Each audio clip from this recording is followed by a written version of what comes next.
Hello hi, ఇవాళ మరో కొత్త వ్లాగ్తో వచ్చేసాను మీ దగ్గరికి. ఏంటా ఈ చిన్న పాపతో పని చేపిస్తున్నా అనుకుంటున్నారా? కాదండి, మనకున్న మొక్కల పిచ్చికి ఇవాళ నాకు ఈ పాప సహాయం చేసింది. అదేంటంటే మన ఇంటెదురుగా ఉన్న వాళ్ళు ఒకళ్ళు నాకు డ్రై సీడ్స్ ఇచ్చారు. ఆ స్టార్ ఏంటి? ఎందుకు? నేనేమో ఒకటి ఇలా ఫ్యామిలీ చేసుకుని వచ్చా, అందుకనే పెట్టాడు.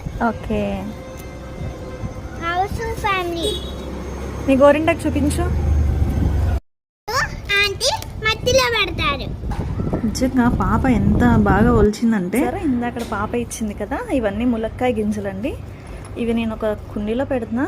ఏంటి ఇన్ని పెట్టేస్తున్నాను అనుకున్నారా? అవుట్ ఆఫ్ 10 ఒక 5 అయినా మనకి రాకుండా ఉంటాయా? మనకున్న పిచ్చితో ఎదిరింటి వాళ్ళు మనకి బాగా డ్రై అయిపోయిన ములక్కాయలు ఇచ్చారు. అందులోంచి సీడ్స్ ఒలిచాము.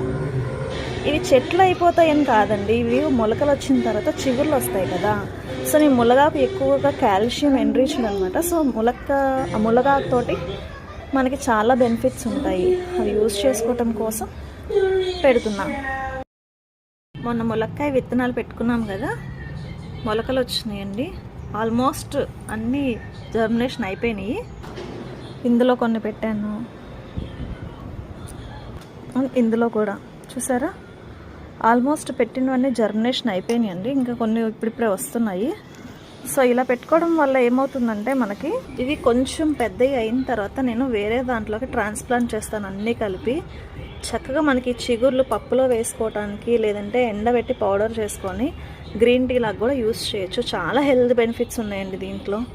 మొక్కలే పెద్దగా మనం పెంచుకోవాల్సిన అవసరం లేదు. చిగుర్లు వచ్చినట్టు కట్ చేసుకొని కూడా మనం వాడుకోవచ్చు. చాలా బుషీగా వస్తాయి. చూసారా ఎంత హెల్తీగా ఉందో.